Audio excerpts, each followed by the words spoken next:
मान लो कोई तिलक लगाए है, कंठी बांधे, तो इसका प्रमाण है कि वो गंदे आचरणों से बचने की कोशिश कर रहा है। नहीं कह सकते कि वो गंदे आचरण वाला नहीं है, पर वो कोशिश कर रहा है।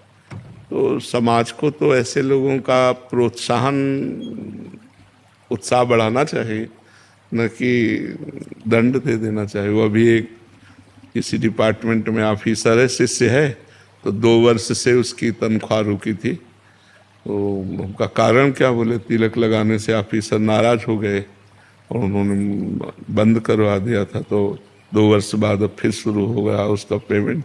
तो का बड़ा विचित्र समय है कि तिलक लगाने पर स्कूल से निकाल दिया जाए, तिलक लगाने पर ऑफिस से विरोध हो जाए। तो हमें लगता है कलयुग बढ़ रहा है, अपनी ही वो प्रभाव वृत्ति फैला रहा है। क्योंकि भगवान नाम जप, शास्त्रों का स्वाध्याय, संतों की वाणी का अनुसरण, भगवान का आश्रय, यही से हमारी बुद्धि पवित्र होती है।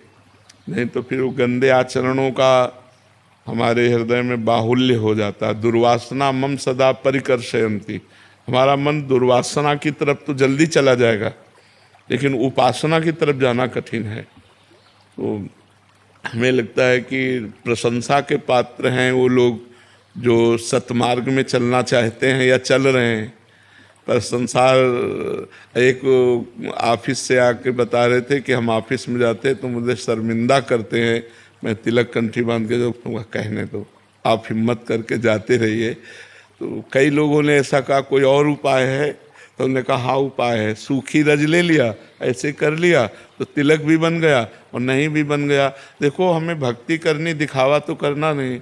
अगर ऐसा कहीं लगता है तो हम ऐसे चिन्ह, जो हमारी आचार्य परंपरा है, तो ऐसे सूखी रज ले ले और ऐसे करे और ऐसे कर ले तो तिलक लग गया, संस्कार हो गया। लेकिन तिलक लगा भी नहीं कि बाहर दिखाई दे, तो ऐसा भी कर लेना चाहिए। ऐसा ना करे कि नौकरी पे आ जाए तो परिवार का पोषण बंद हो जाए, भगवान की सेवाएं बंद हो जाए। तो फिर अब मान लो 2 वर्ष से उसे तनख्वाह नहीं मिल रही थी, नौकरी पेशा वाला आदमी परेशान था। तो हम सबसे प्रार्थना करते हैं कि जिनको तिलक लगाकर, कंठी बांधकर अपने ऑफिस जाना या अपनी नौकरी या अपने किसी भी डिपार्टमेंट में परेशानी पड़ रही, तो वो सूखी तिलक लें, सूखा रज लें, उसे गीला ना करें, ऐसे लगा लें। या जिनके घर में कोई विरोध हो रहा है तो वो तिलक भी लग गया जिससे वैष्णव संस्कार बन गया, और नहीं भी लगा जिससे कोई विरोध नहीं करेगा। अच्छा, हृदय में राधा राधा कह रहे हैं, बाहर कंठी तिलक नहीं है, तो भगवान तो जान ही रहे ना।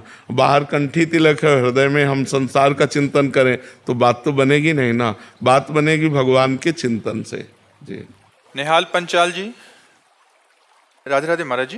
महाराज जी, आप हर दिन इतने सांसारिक और आध्यात्मिक दुख सुनते हैं, संसार का ये दुख आपको कष्ट देता होगा, पर आपके पास प्रभु नाम का बल है। पर हम जब किसी की पीड़ा या दुख देखते हैं, सुनते हैं, तो दुखी हो जाते हैं। क्या प्रभु से प्रार्थना करने पर सामने वाले की पीड़ा कम हो सकती है, या हमें किस भाव से रहना चाहिए ऐसे में? भगवान के वचन है, अवश्य में भोक्तव्यम कृतम कर्म शुभाशुभम। जो हमसे शुभ और अशुभ, शुभ माने अच्छे कर्म, अशुभ माने पाप कर्म, वो बन जाते हैं, वो भोगने ही पड़ते हैं।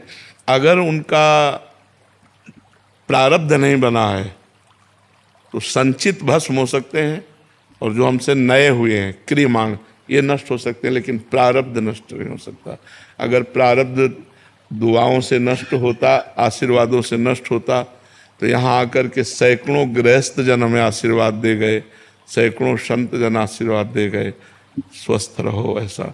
लेकिन डायलिसिस होता है, किडनी खराब है, कष्ट शरीर में रहता है। अवश्य में भोक्तव्यम कृतम कर्म शुभाशुभम। हाँ, हम ये सहयोग कर सकते हैं कि भगवान से प्रार्थना करें कि उसको सहन करने की शक्ति दें। हमारे पास अर्थ हो तो हम उसकी दवा की व्यवस्था करें, जो अन्न धन आदि जो भी व्यवस्था, लेकिन हम किसी के प्रारब्ध को मिटा सकें ऐसा असंभव है। जैसे लोग कहते हैं ना कि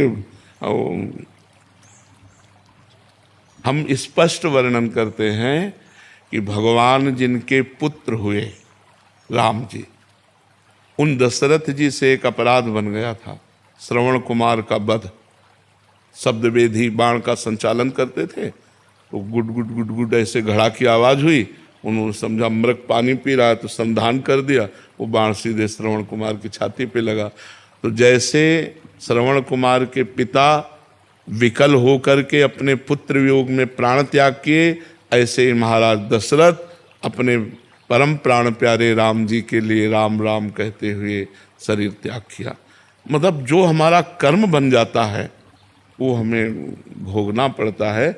हम तो जीव हैं, वो तो ईश्वर हैं। ईश्वर होते हुए भी विधान वही रखा जो उनका विधान है। ऐसा नहीं कि मतलब महाराज के प्राण बच जाते, पुत्र वियोग में ही प्राणों का विसर्जन हुआ। पर उनके पुत्र राम जी थे इसलिए महामहिम हो गए। महाराज दशरथ जी की महिमा का क्या वर्णन करे, जो राम राम कहे राम कहे, राम राम कहे राम, राम राम उच्चारण करते भगवान के ध्यान में शरीर छोड़ा। वो तो महामहिम है जिनके पुत्र स्वयं आनंद सिंधु भगवान बने आकर। पर विधान विधान है, इसलिए हम किसी के दुख से दुखी होना ये हमारा मतलब सात्विक हृदय है। पर हम उसके दुख को दूर नहीं कर सकते, उपाय कर सकते हैं, भगवान से प्रार्थना कर सकते हैं। हम अन्न वस्तु औषधि आदि की ये सहायता कर सकते हैं, बकाया मिटाया नहीं जा सकता। अगर मिटाया जाता तो भजन बल से मिट जाता, नहीं मिटाया गया। इसे भोगना पड़े, भोग के ही मिटाया जा सकता है।